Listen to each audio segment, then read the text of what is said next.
तो बच्चों अभी जो चैप्टर हम लोग स्टार्ट कर रहे हैं वो है वर्ब। कौन सा चैप्टर है बच्चों? वर्ब। तो इसमें हम जानेंगे वर्ब के टाइप कितने होते हैं। हाँ, अच्छा, वर्ब के बारे में बेसिक जानकारी सही बच्चों को होगी। वर्ब का मतलब होता है क्रिया हिंदी में, हाँ, जो कोई एक्टिविटी दिखाए, कोई काम दिखाए, ठीक है। तो वर्ब मेनली तीन तरह से फंक्शन करता है। या तो ये स्टेट बताता है, स्टेट मीन्स दशा या अवस्था, या अधिकार बताता है, POSSESSION, मतलब अधिकार बताता है कि किसका किस चीज पे अधिकार है। या फिर वर्ब एक्शन बताता है, एक्शन माने कोई क्रियाकलाप। ठीक है बच्चों, वर्ब तीन तरह से, या तो वर्ब बताता है कौन क्या है, हाँ, या फिर बताता है कि कौन सी चीज किसके अधिकार में है, या फिर वर्ब बताती है कि कौन क्या कर रहा है या किसने क्या किया या कौन क्या करेगा, किस तरह से। तो वर्ब के कई टाइप होते हैं, ठीक है। तो पहला टाइप जो हम जानेंगे कि सारे लोग जानते हो कि एक हेल्पिंग वर्ब होती है, ऑक्सिलरी कहते हैं इसको हम लोग इजी लैंग्वेज में क्या कहते हैं बच्चों? Helping verb. तो आप जानते हो सेंटेंस में कई बार एक ही वर्ब होती है। जैसे सपोज ये सेंटेंसेस हैं, एग्जांपल के तौर पे पहला, he is my friend, FRIEND। और सेकंड सेंटेंस है, ही इज गोइंग होम। तो बच्चों देखो, ऊपर वाले में कितनी वर्ब है? बस एक ही है ना, इज। तो ये और नीचे वाले में इज भी है और गोइंग भी है। तो ऊपर वाले में क्योंकि एक वर्ब यही है, तो ये कौन सी है बच्चों? मेन वर्ब, क्योंकि एक ही है। नीचे वाले में दो वर्ब आ गई, इज आ गई और गोइंग। अच्छा बच्चों, तो इसमें ये हो जाएगी मेन वर्ब, क्या हो जाएगी? Main verb. और नीचे वाली क्या हो जाएगी? हेल्पिंग वर्ब हो जाएगी। ये क्या हो जाएगी? Helping verb. तो ये बात समझ गए बच्चों? तो ये जो होती है कौन सी? इज, एम, आर, वॉज, वर, ये सब, या हैजर, या डू, डज, डिड, ये सब हेल्पिंग वर्ब भी हो सकती है और मेन वर्ब भी, ठीक है। अगर ये किसी दूसरे वर्ब के साथ, मेन वर्ब के साथ आती हैं, तो ये कैसी होंगी? हेल्पिंग। और किसी और के साथ ना आके सीधे आए, अकेले आए, तो ये कैसे हो जाएगी? Main verb. तो ये बात समझ गए, हेल्पिंग वर्ब और मेन वर्ब वाली। हेल्पिंग वर्ब को ही दूसरा किस नाम से जानते हैं हम लोग? ऑक्सिलरी, ठीक है। अच्छा, अब ये ऑक्सिलरी जो है वो भी दो टाइप की होती है। हेल्पिंग वर्ब जो होती है वो भी दो टाइप की, प्राइमरी और मॉडल। प्राइमरी और मॉडल। प्राइमरी में तीन आती है, एक स्थिति बताने वाली, अधिकार बताने वाली और कार्य बताने वाली। स्थिति बताने वाली जो वर्ब होती है बेसिक होती है बी। क्या होती है बच्चों? बी। अब बी के फॉर्म प्रेजेंट में क्या क्या होते हैं बच्चों? इज, एम, आर, ये हम लगाते हैं। इनके फंक्शन आप जानते हो कहाँ पे कौन सा आता है। पास्ट फॉर्म इनके वॉज और वर होते हैं, इसका यूज भी आप जानते हो। और फर्स्ट फॉर्म के तौर पे अगर कहीं लेना हो, जैसे ING किसमें लगाया जाता है बच्चों? वर्ब की फर्स्ट फॉर्म में, हमेशा वर्ब की फर्स्ट फॉर्म में आता है। तो कभी इज में ING लगता है, वॉज में ING लगता है? नहीं। बी में ING लगता है, तो फर्स्ट फॉर्म बी होती है, बीइंग हो जाता है। और ऐसे ही इसका थर्ड फॉर्म बीइंग मान लिया जाता है, ठीक है। तो बच्चों ये बात समझ आ गई है कि वर्ब यहाँ पे दो तरह की मान रहे हो, और हेल्पिंग और मेन। तो हेल्पिंग में भी दो टाइप की, प्राइमरी और मॉडल। प्राइमरी में तीन, स्थिति बताने वाली ये है, सही है। इनमें ये प्रेजेंट में, ये पास्ट में, ये फर्स्ट फॉर्म के तौर पे और ये थर्ड फॉर्म के तौर पे। अधिकार बताने के लिए, अच्छा इसका यूज तो हम लोग जान चुके हैं, हैज, हैव, हैड का यूज कैसे होता है? जैसे मेरे पास एक कार है, तो हम लोग क्या कहते हैं? I have a car. तो अधिकार बताने के लिए हैज, हैव और हैड का यूज होता है। अब बच्चों इनमें हैज प्रेजेंट में ही आती है केवल, पता है सबको, प्रेजेंट में ही आता है।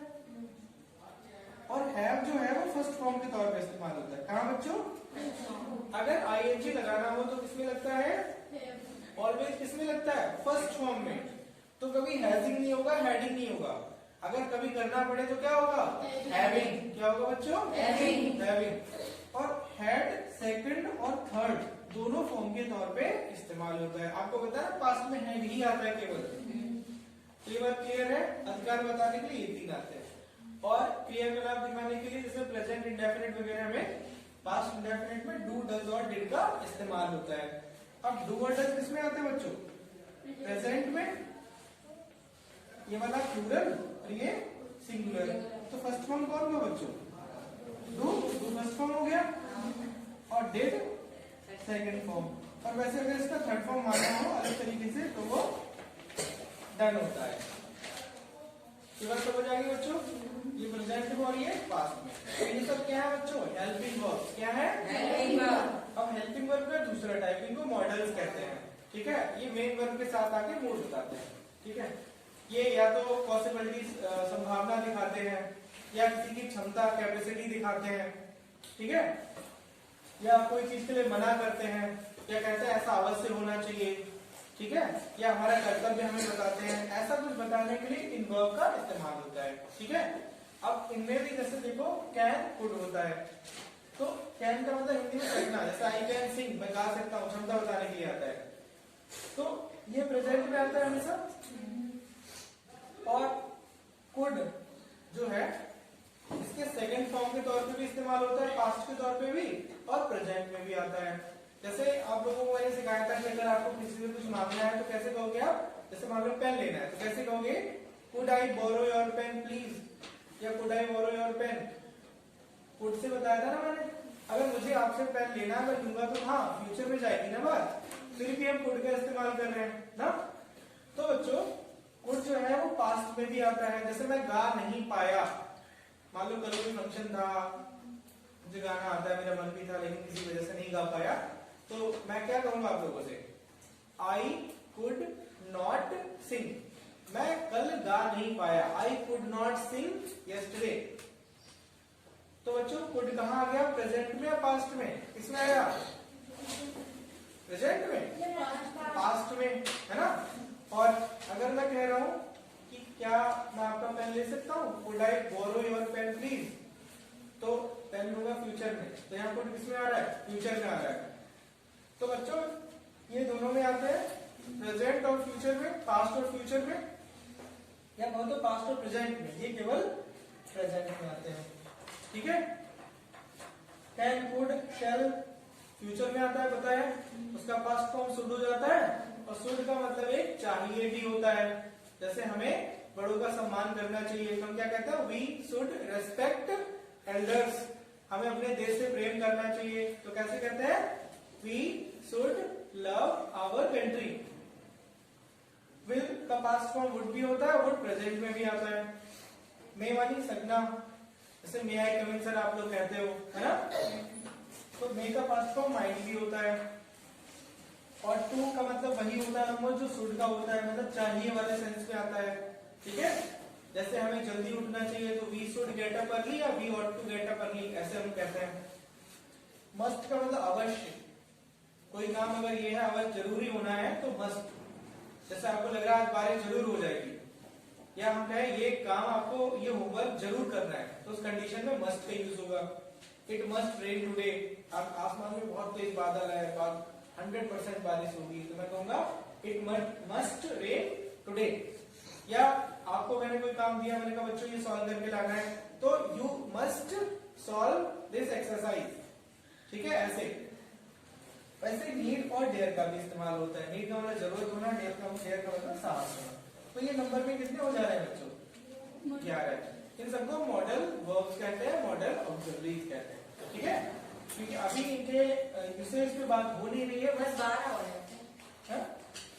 एक डबल आपने दिया, कौन सा? 1 2 3 4 5 6 7 8 12 हो गया ना। फिर ये हुआ 8।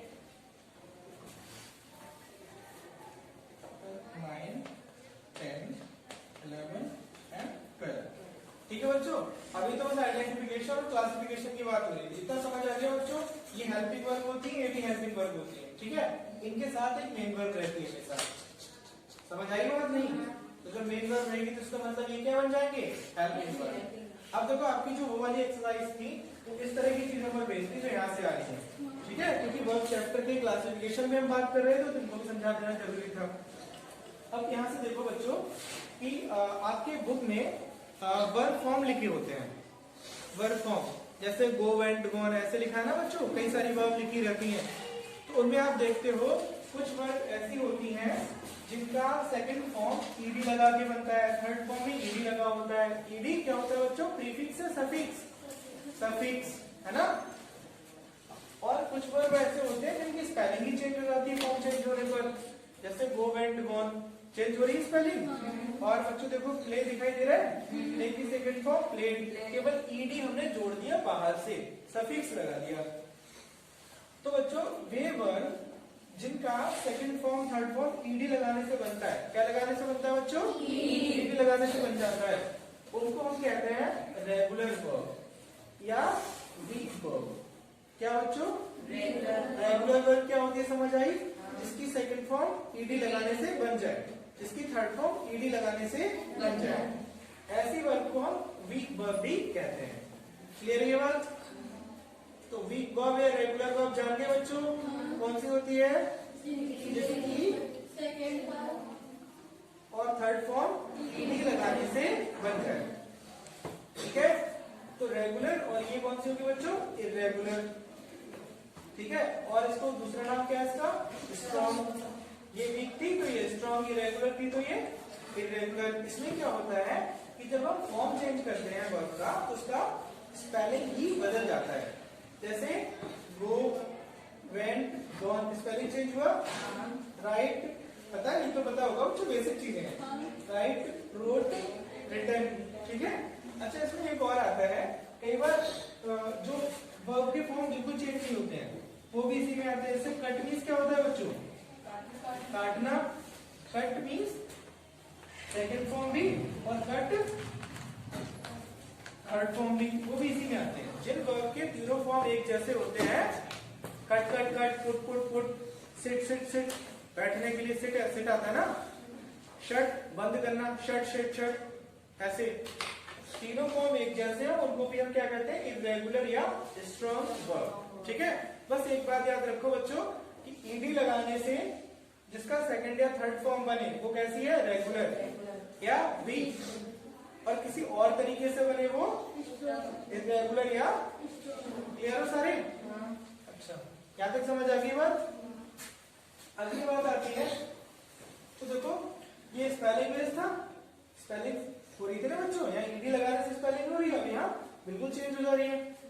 तीसरा है बच्चों इम्पैक्ट। इम्पैक्ट माने प्रभाव, कि कुछ वर्ब ऐसी होती हैं जिनका प्रभाव किसी कर्म पे पड़ता है, किसी पे नहीं पड़ता, ठीक है। जैसे अगर मैं कहूं आई ब्रोक, ब्रेक माने तोड़ना, आई ब्रोक मैंने तोड़ दिया, बात पूरी होगी बच्चों? समझ आ गई तुम्हारी? क्या काम है, क्या कहा बताओ, पूरी बात समझ आ रही है? जैसे मैंने कहा आई ब्रोक, BROKE, मैंने तोड़ा, क्या तोड़ा बच्चों? आई स्लेप्ट, मैं सोया। यहाँ बात पूरी हो रही है बच्चों? नीचे वाले पूरी हो रही है, मैं सो गया, और कुछ कहने की जरूरत नहीं है।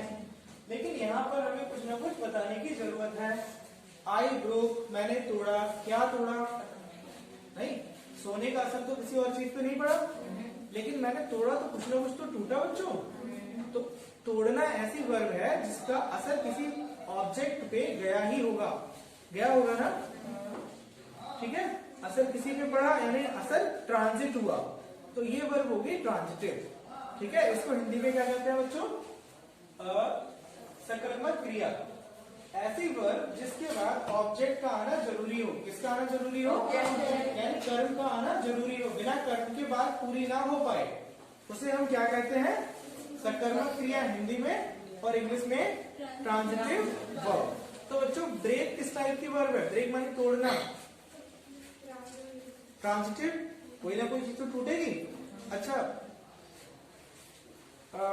मैंने रूबी से उधार लिया, पूरी बात हो गई। क्या उधार लिया, समझ आ गया? नहीं। तो उधार लेना कैसी वर्ब है बच्चों? ट्रांजिटिव, क्योंकि जब तक हम ऑब्जेक्ट नहीं लगाएंगे, हम नहीं बताएंगे कौन सी वस्तु हमने ली है, तब तक आप सेंस नहीं समझ पाओगे।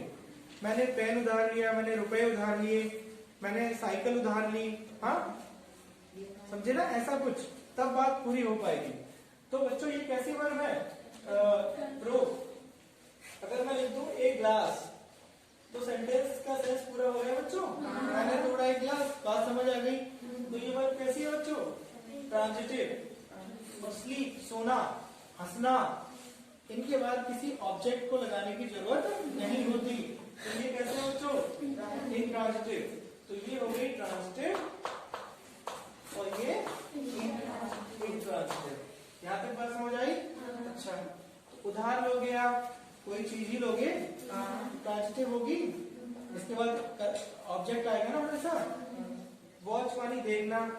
अब मैं कहूँ मैं देख रहा हूँ, आई एम वॉचिंग, तो कोई ना कोई चीज तो मैं देखूंगा ही।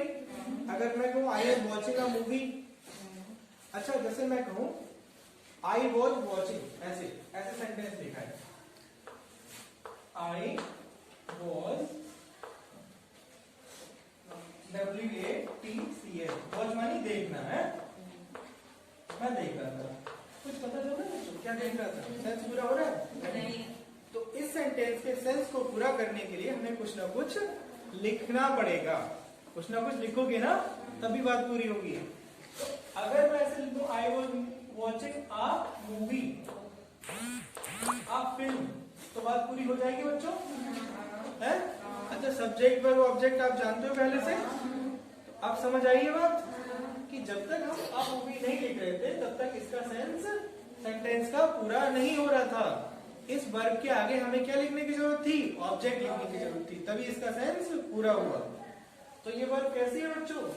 इसका प्रभाव पड़ रहा है ना किसी चीज पर, तो ये ट्रांजिटिव है। कैसी है?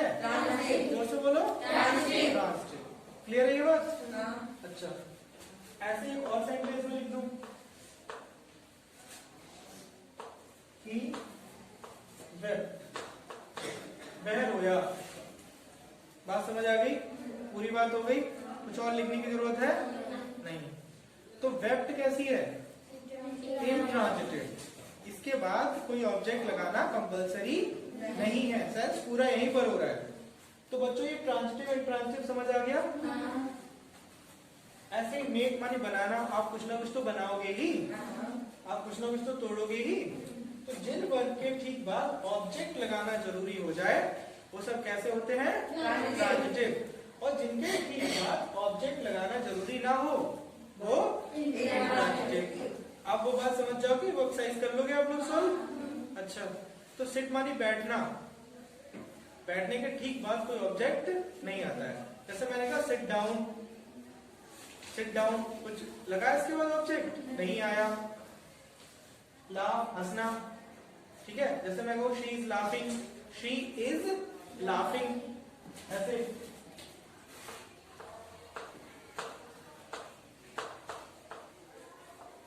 शी इज लाफिंग, वो हंस रही है। कोई ऑब्जेक्ट है बच्चों लाफ के बाद? अरे वर्ब तो यही है ना मेन वर्ब। ऑब्जेक्ट लगा कोई? नहीं। सेंस पूरा है? है। तो सेंस पूरा हो रहा है, ऑब्जेक्ट की जरूरत ही नहीं है। तो कैसी है बच्चों? यहाँ तक बात क्लियर हुई सबको? तो बच्चों ट्रांजिटिव इंट्रांजिटिव समझ जाओगे? अच्छा, अब थोड़ा दिमाग लगाना है, एक बहुत इंपॉर्टेंट टाइप का क्वेश्चन है, थोड़ा आपके लेवल से ऊपर है, ठीक है। लेकिन अगर ये आप समझ गए तो सॉल्व कर लोगे। जो टीचर बनने वाली परीक्षाएं होती है उनको खूब आता है, ठीक है। जैसे सेंटेंस है he is flying, ऐसे और इजी कर दिया इसको हमने, ठीक है। ही की जगह लिखा बर्ड, द बर्ड, बर्ड तो समझते हो ना?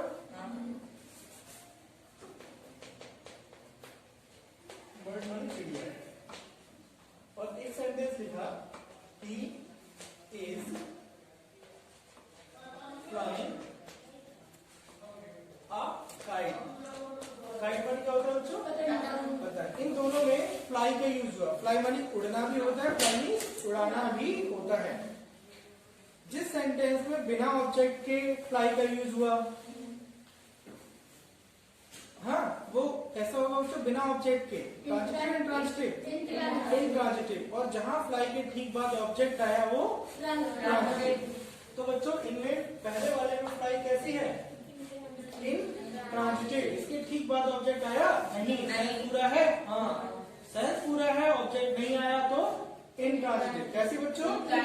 इंट्रांजिटिव। तो इसमें कैसी हुई? इंट्रांजिटिव। और इसमें फ्लाई के ठीक बाद ऑब्जेक्ट आ गया ना उसको, तो ये कैसी हुई? तो समझे बच्चों, ज्यादातर वर्ब के साथ फिर ये केस होता है कि वो सेंटेंस के आधार पर, यूसेज के आधार पर ट्रांजिटिव या इंट्रांजिटिव हो सकते हैं, ठीक है। लेकिन हाँ, कुछ ऐसे होते हैं जो वास्तव में इंट्रांजिटिव ही होते हैं, कुछ ट्रांजिटिव ही होते हैं। कुछ हमेशा इंट्रांजिटिव रहते हैं, कुछ हमेशा ट्रांजिटिव रहते हैं, लेकिन ज्यादातर वर्ब इस्तेमाल के आधार पर ट्रांजिटिव या इंट्रांजिटिव हो सकते हैं, सेंटेंस के आधार पर। वहां से समझ गए? ऐसे किसी वर्ब के ठीक बाद ऑब्जेक्ट आए तो ट्रांजिटिव, ना आए सेंस पूरा हो जाए तो इंट्रांजिटिव। क्लियर है यहाँ तक बात? तो आप जानेंगे ऑक्सिलरी दो टाइप की होती हैं, प्राइमरी और ये मॉडल।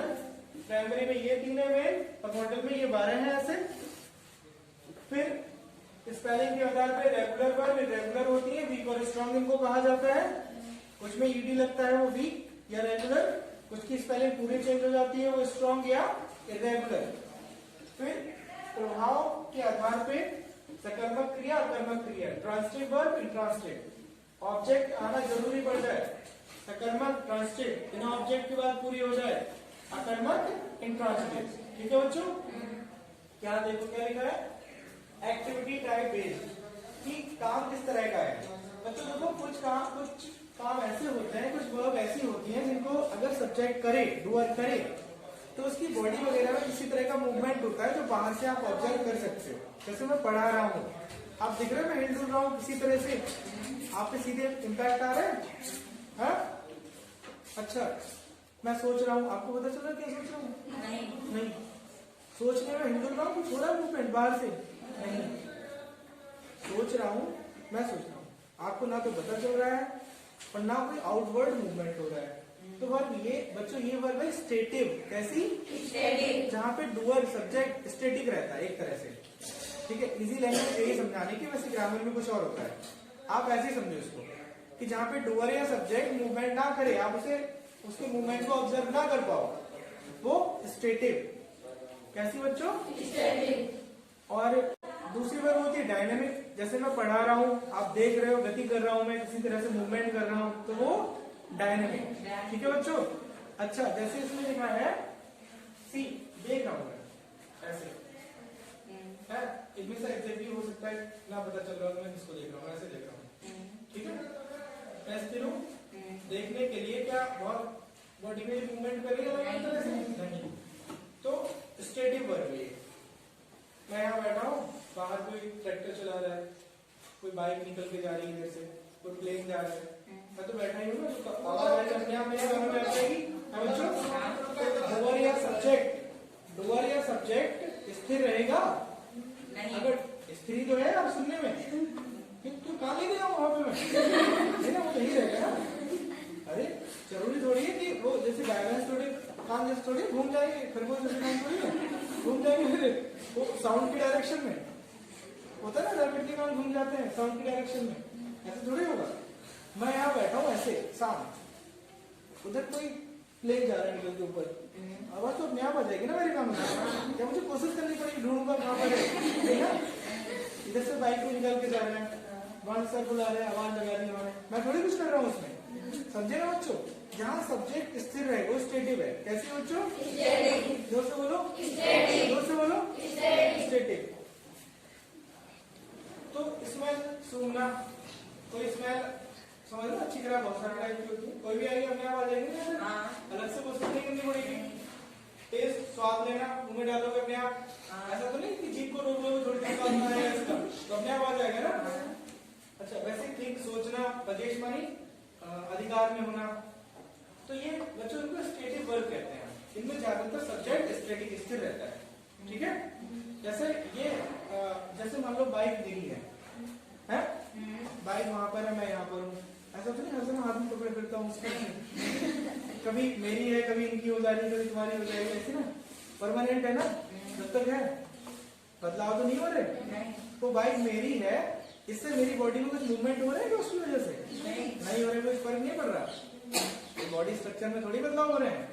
तो ये वर्ड कैसी है बच्चों? स्टेटिक। कैसी है बच्चों? दशा या अवस्था बता रही है, ऐसे मान लो।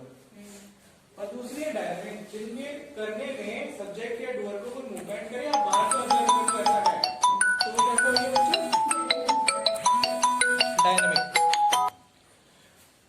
जैसे गो, जाना, आपको जाएगा, चल रहा हो, समझ लो ना, आपको दिख जाएगा, लिखिएगा कोई, इतने मूवमेंट होता है तो डायनेमिक वर्ब। खाना, कट, प्ले, वीट, ये सब है बच्चों डायनेमिक वर्ब। यहाँ तक बच्चों बात समझ आ गई? वर्ब के प्रकार इतने ही मान के चलो आप, इससे ज्यादा नहीं है। और अगर आपने यहाँ से ठीक से समझ लिया इन सब चीजों को, तो आगे किसी भी क्लास में, क्लास के कंपटीशन में भी इससे ज्यादा समझने की जरूरत नहीं पड़ेगी।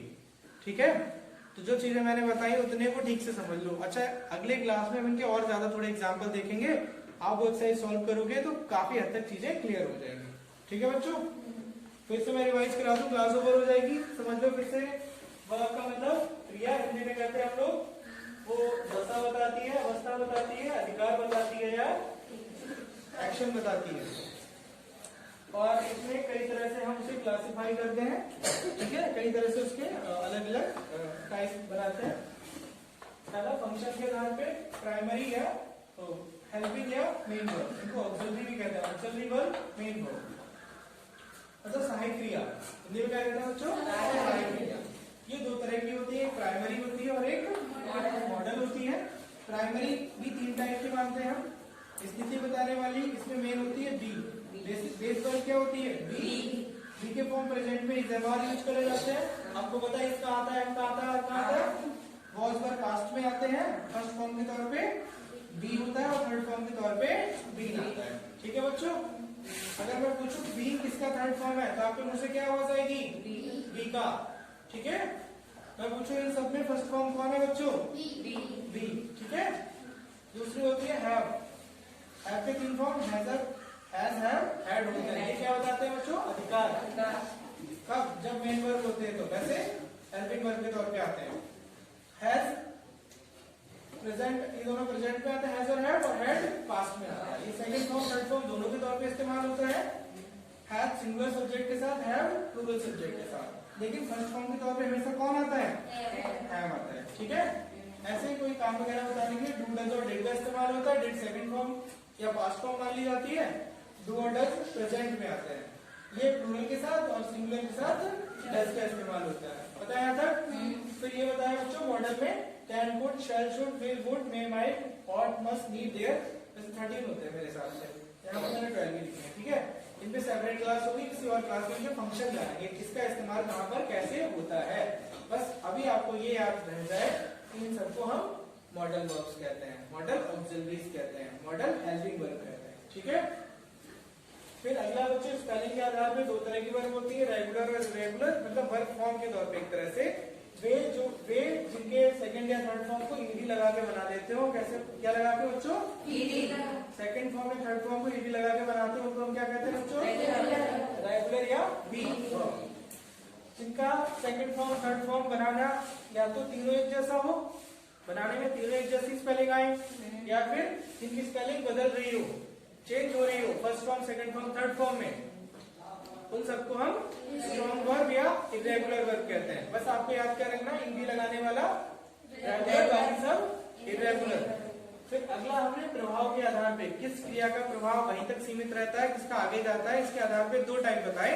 कौन से बच्चों? ट्रांजिटिव और इंट्रांजिटिव। ट्रांजिटिव को सकर्मक कहते हैं, इसको अकर्मक कहते हैं। कर्म जानते हो ना हिंदी में, कर्ता क्रिया कर्म, ऐसे सब्जेक्ट वर्ब ऑब्जेक्ट।